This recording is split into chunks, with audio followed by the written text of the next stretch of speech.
Muy buenas tardes a todos, ¿qué tal? ¿Cómo están?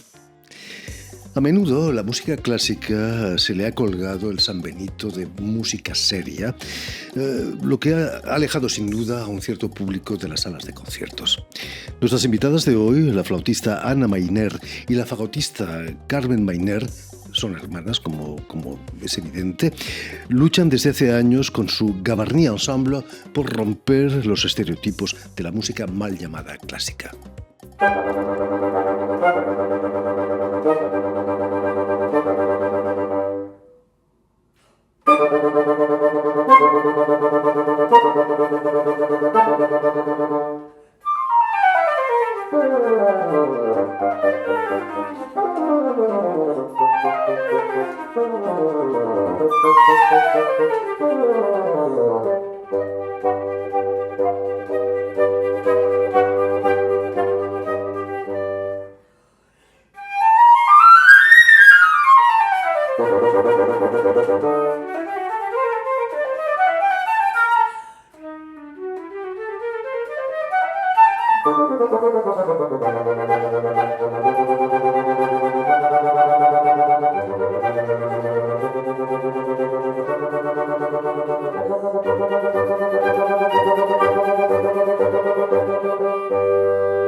Muy buenas tardes, Ana Mayner. Muy buenas tardes, Carmen. Buenas tardes, Mayner. Bienvenidas a la Radio Francia Internacional. Muchísimas gracias. De entrada, Ana, llamar música clásica a todo lo que se toca en las salas de conciertos es una aberración, ¿no?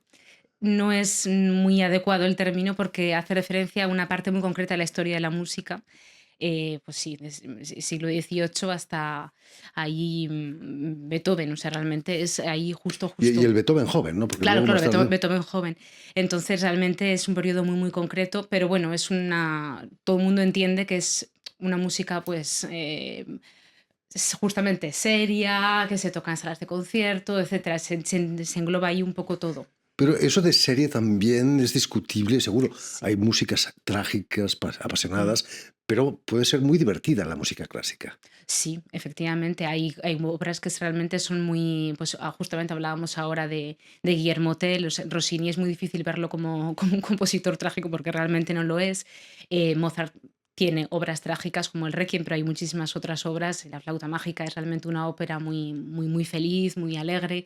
Pues es que depende, claro. Y sobre todo, bueno, es un antidepresivo muy potente, ¿no? Sí. Yo cuando me levanto triste te pones un poco de Rossini y todo se arregla. Totalmente.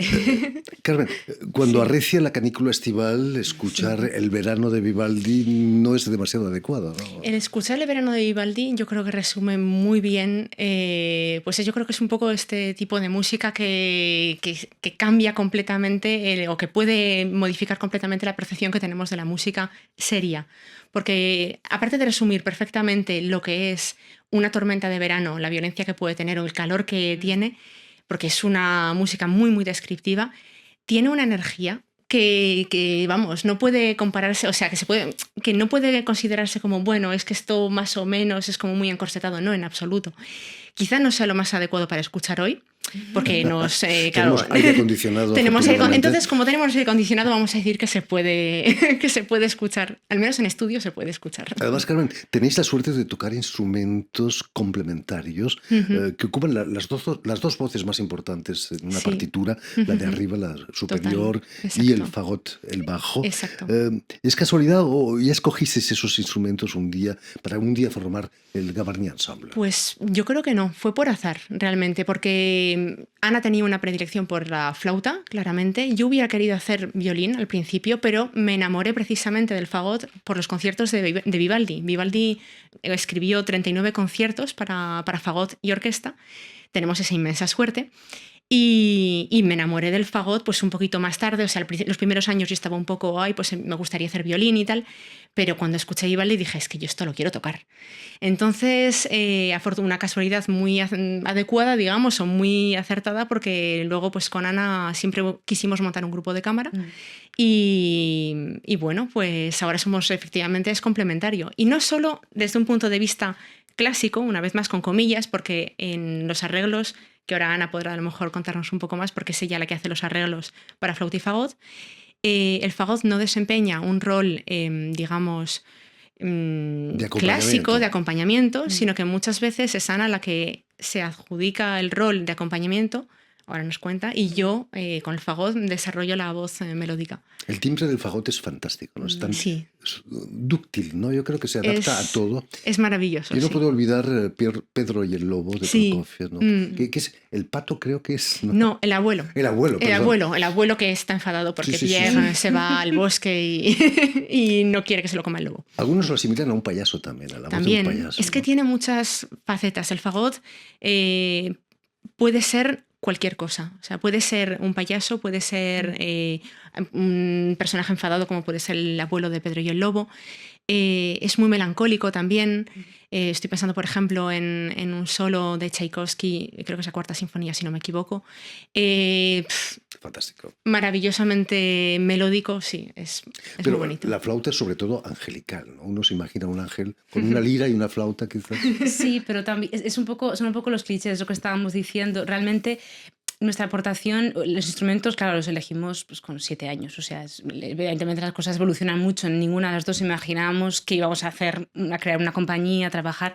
Pero cuando ya la cosa empezó a formalizarse, que éramos músicas profesionales y tal, y empezamos a trabajar así, pues realmente pues vino muy bien que fueran instrumentos tan complementarios.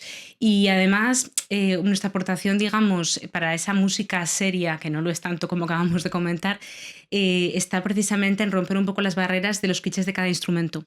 Porque justamente el fagot realmente yo, en cierto modo, desde que empecé a hacer arreglos para Gavarnilla de una manera seria hace ya 3 años, realmente me he dado cuenta de que el fagot es un instrumento que tiene infinitas posibilidades. O sea, es un bajo, es una viola, es un clarinete, es un oboe. O sea, en cuanto a clichés, realmente lo que puede ser es una tesitura muy, muy rica, es un bajo realmente potente y muy, muy melódico.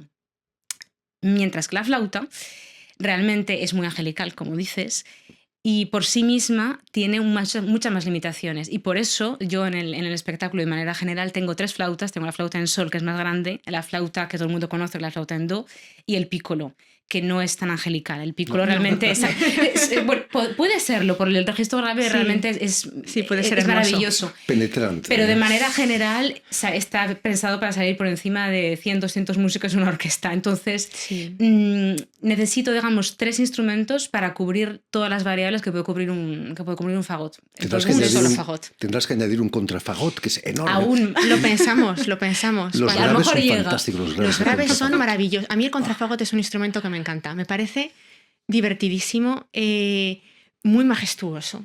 Porque es. Cuando tú tocas el contrafagot, es una especie de oso grande que te abraza, o tú le abrazas a él. No sabe muy bien, es una maravilla. Ese instrumento a mí me gusta mucho y es un poco el contrabajo de los vientos. Y sí que es verdad que con Ana nos planteamos la posibilidad de incluir contrafagot en el espectáculo. A lo mejor llega. Y a lo mejor llega, pero claro, dijimos que de momento no, por una cuestión logística de peso. Sí. Pesa mucho. Pesa mucho, es muy grande. Es como llevar un compañero más, o sea, es como llevar un tercer músico, pero no se lleva solo, tienes que llevarlo tú. El problema del fagot y del contrafagot es que hay que darle caña. Hay que darle caña, efectivamente, en todos los sentidos del término. La caña es el secreto, ¿no? La caña, sin caña Cuéntanos, no hay... ¿qué es la caña del fagot? La caña es la voz del fagot. Si no tienes caña, no hay voz. Yo se lo digo a mis alumnos y a mis alumnas cuando doy clase. Les explico lo primero de todo, para que haya un sonido en este mundo, sea lo que sea, nuestra voz, un sonido de un instrumento de cuerda o de viento, tiene que haber una vibración. El fagot sin la caña no es capaz de producir por sí mismo ni nosotros tampoco. O sea, los metales, pues estoy pensando en trompistas, trompetistas, etcétera, crean la vibración con sus labios. Nosotros no podemos hacer eso en el fagot. Entonces, para obtener el sonido del fagot necesitas una vibración que viene dada por la caña. ¿Qué es la caña? La caña son las cuerdas vocales, ¿no? Son las cuerdas vocales del fagot y consiste en 2 paletas de gozo, me sale, no, de caña, de caña de bambú, no bambú, sino la caña que crece en los arroyos y tal. Entonces son 2 paletas juntas que las atas con 3 hilos de alambre, le pones un hilo también aparte, y al soplar en medio, en el agujerito que dejan las 2 paletas, eso es lo que produce el sonido o la vibración, digamos, la vibración de la caña, que no es ni mucho menos melódica. Es lo que hacen los niños con 2 briznas de Exactamente, hierba, te lo iba a ¿no? decir, exactamente, con 2 briznas de hierba es exactamente lo mismo, y claro, cuando añades ese instrumento mágico al fagot, pues esas vibraciones se amplifican en el instrumento, pero yo se lo digo siempre a mis alumnos, digo, comparas el fagot, que es muy grande, desplegados, es un tubo de 2 metros y pico, y claro, la caña es una cosita chiquitina, sí, que mide apenas 3 centímetros. Pues la fabricáis vosotros mismos, Sí. ¿no? Se Sí. pueden comprar, imagino, ¿o no? Se pueden comprar, pero a mí me gusta hacerlas yo porque sé lo que quiero hacer y Dominas, conozco controlas. sí, controlas todo el proceso, claro digamos. que sí. Sí. Digamos que Ana, además de haber estudiado música, en la Sorbona hiciste musicología. Sí, música, las dos hicimos música y musicología, el máster. Eso es importante, ¿no? Para un intérprete, conocer el contexto de los compositores de las obras, ¿no? Yo creo que sí, no, al menos para nuestro trabajo con Gavarni, realmente sí que es de mucha utilidad. No todos los músicos buscan abrir tanto sus conocimientos en este sentido, pero realmente es muy interesante. Si eres músico de orquesta, yo creo que el saber no ocupa lugar y el saber siempre es importante, pero digamos que vas a necesitar desarrollar otro tipo, a lo mejor, de capacidades. Pero para nuestro contexto, claro, en nuestro caso, como directoras artísticas de la compañía, pues decides qué repertorio tienes que estar, digamos, eres libre, pero claro, es la libertad de una página en blanco. O sea, hay que saber un poco por dónde llevarlo, hay que saber justificar, hay que saber, claro, entonces una coherencia. Es realmente interesante, aparte de tener una formación pues, de máster típica de instrumento, pues tener una formación cultural sólida. Sí. Tocáis ambas en numerosas formaciones orquestales. Sí, tocar en una orquesta que funciona debe ser una experiencia fantástica, ¿no? Sí, lo es. Ya lo creo. Lo es. Sí. Es una energía muy especial que, claro, la música de cámara te da otras muchísimas cosas y al final es como una música de cámara en grande, en realidad. O sea, una buena orquesta no depende solamente de un director, de una directora de orquesta que esté allí, depende también de esa música de cámara y de esa escucha que tienen todos los músicos y las músicas. O sea, que realmente es algo... es como una música de cámara, yo la defino así, amplificada, o sea, realmente. Pero claro, la energía que da es muy especial, que no se encuentra, hay menos músicos. Hay una intimidad diferente, diría yo. Porque, claro, efectivamente, cuando tocas esa música de cámara, pues la relación con tus colegas es muy pequeñito el grupo. Entonces, pues es una relación como muy cercana. Y más aún cuando tocamos en dúo, porque somos 2 y entre 2 tienes que crear el discurso, generar el discurso, entenderte. Y es una intimidad como más íntima. Pero en orquesta es una intimidad diferente. Sí. Porque al fin y al cabo, pues ya solamente con tu sección o con la sección o con el resto de pues, la petite harmonie que se dice en Francia, las maderas, o por ejemplo, cuando tocas de segundo fagot, tienes que estar muy conectada con los contrabajos, con los chelos. Cuando estás tocando de primer fagot, pues tienes que estar más atenta a los solistas que tienes. Es una intimidad que, digamos, quizá fluctúa que fluye de forma diferente en el grupo. Pero sí, música de cámara en grande. La semana pasada estuvo con nosotros un director de orquesta venezolano, Diego Mateus, que está dirigiendo un barrio de Sevilla aquí, en Bastilla, que fue asistente de Claudio Abbado, y que Abbado me contaba que defendía siempre el hecho de escucharse, ¿no? Y de tocar, hacer música juntos, ¿no? Pero sobre todo escuchándose. ¿Se hacen todas las orquestas o no tanto? Ana. A veces depende del tiempo que se tiene. O sea, muchas veces, hay veces que hay producciones, pues eso, que son 2 ensayos y general y hay que tocar. Entonces, evidentemente, ese trabajo, si se hace bien, hay que hacerlo siempre, pero el tiempo es más reducido. Realmente es menos...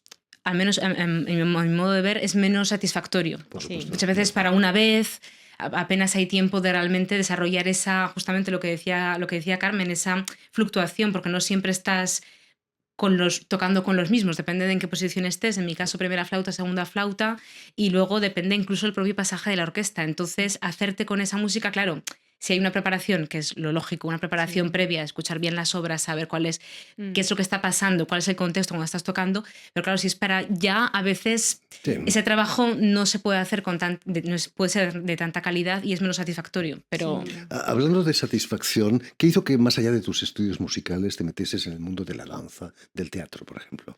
pues eso yo creo que es algo muy personal, es una vena artística que está allí de siempre. Yo creo que hay como facilidades que tenemos todos y todas para diferentes cosas en la vida.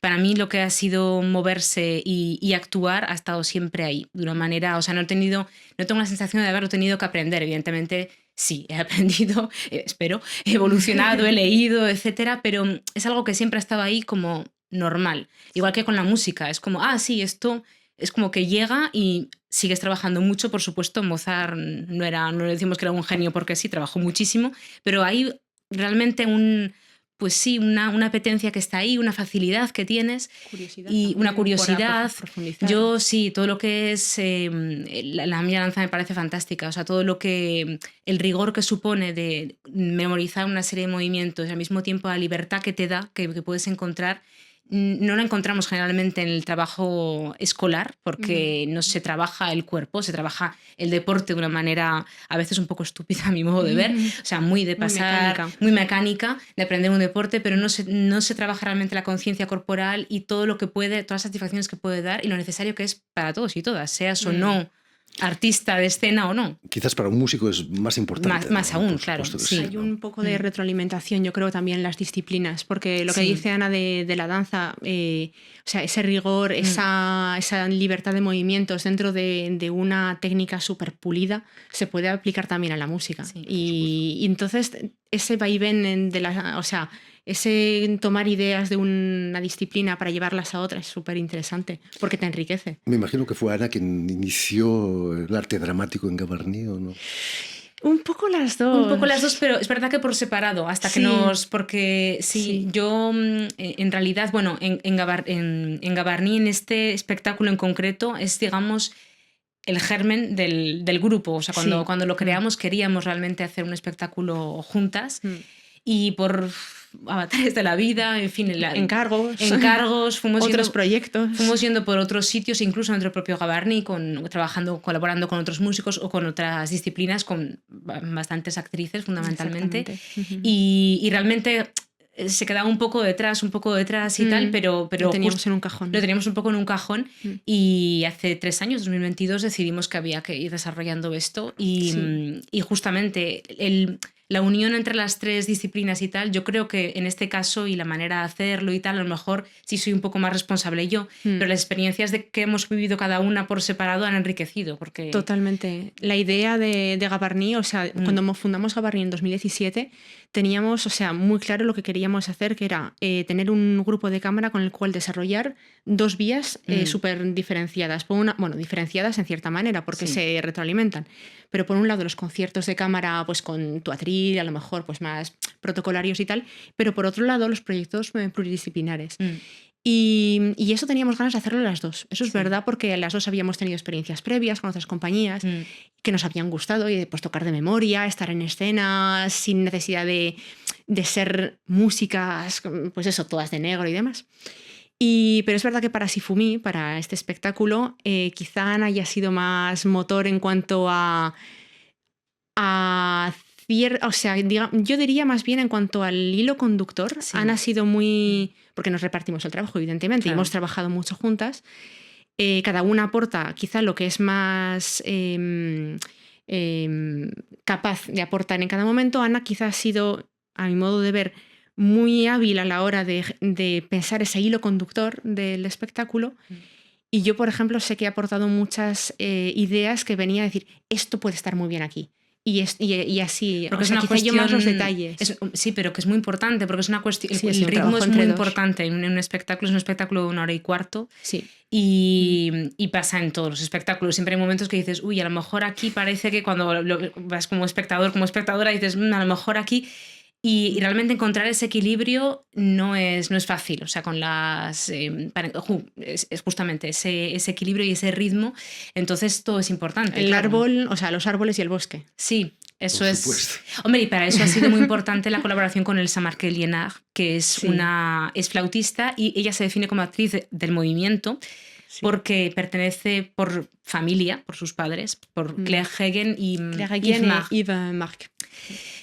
Pertenece por familia a una disciplina artística que se llama teatro del movimiento, que crearon ellos a través de, bueno, de su experiencia como mimos fueron alumnos de Decroux, entonces, bueno, pues ahí tienen todo ese bagaje de mimos, pero digamos que ellos con esta disciplina la base es, digamos, encontrar las pasarelas entre el mimo, o sea, y la danza. O sea, hay una especie de... Sí. Claro, el teatro del movimiento es eso. O sea, sin palabras, jugar con esas dos disciplinas. Y claro, Elsa, su hija, Elsa Marque-Liénard, ella es flautista además, flautista clásica de formación. Entonces, Clásica con comillas. sí, exactamente, lo que decíamos antes. Pero ha hecho pues su máster, exactamente un poco el mismo parcours que tengo yo, el mismo recorrido. Y sin embargo con todo este bagaje. Y ella ha creado, pues, digamos que trabaja pues, la musicalidad del movimiento y la música en movimiento. Y la música en movimiento. Entonces es realmente conjugar, y además precisamente la música que llamamos clásica, porque ella tiene esa formación. Viendo imágenes del espectáculo, Sí. Sifumi, he sentido como si fuera un partido de tenis entre dos números uno. ¿Hay una cierta competencia entre vosotras en escena? En escena sí. En escena sí. En la vida real en no. La vida, no, yo Estamos creo que no. a una. Ahí somos uno. Pero en escena sí. En escena sí, claro. Es, además, justamente evoca mucho lo del tenis, la banda blanca y todo. O sea, ahí hay un punto... Sí, el espectáculo está concebido como un juego. De hecho, el título Shifumi viene de Shifumi para los y las espectadoras hispanohablantes. Shifumi, escrito, que quiere decir en francés piedra, papel o tijera. O sea... Sí. El juego para ver quién, pues eso, a ver quién paga la cuenta o lo que sea. Y entonces lo que sucede a lo largo del juego es que hay tres sets, podríamos decir, por retomar el lenguaje del tenis, en los cuales se puede ganar o perder, y si hay empate se hace un Shifumi. A ver, ¿quién se lleva a los puntos? Claro, porque lo que hemos hecho nosotras en el título es sustituir la sílaba chi por sí, como la nota musical sí, y luego que traducido al castellano podría ser tan loco. No vamos a contar quién gana. Al final no se puede desvelar.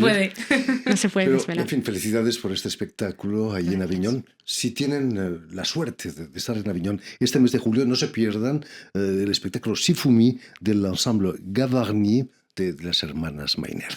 Muchísimas gracias. Podemos decir, perdona, Jordi, que te corte, podremos decir dónde es. Claro. Sí, adelante. Va a ser en el Fillet Pourpre, todos los días a las 11:05 de la mañana. Por supuesto, salvo los miércoles 9, 16 y 23. Ahí queda dicho. Y a ustedes, muchísimas gracias por su atención. Permitidme también, que dé las gracias a Lorraine Nemusa y a Suel Kedir, quienes se han ocupado hoy de la realización del programa, y también saludar a nuestros telespectadores, porque también los tenemos, que nos siguen en toda América, desde Chicago hasta la Patagonia, gracias a una cadena de televisión que se llama UCL, una cadena latina, y también una red que se llama TAL, que reúne televisoras públicas y universitarias de los dos continentes. Y a ustedes, muchísimas gracias por su atención y les damos cita para una nueva edición de El Invitado de Radio Francia Internacional.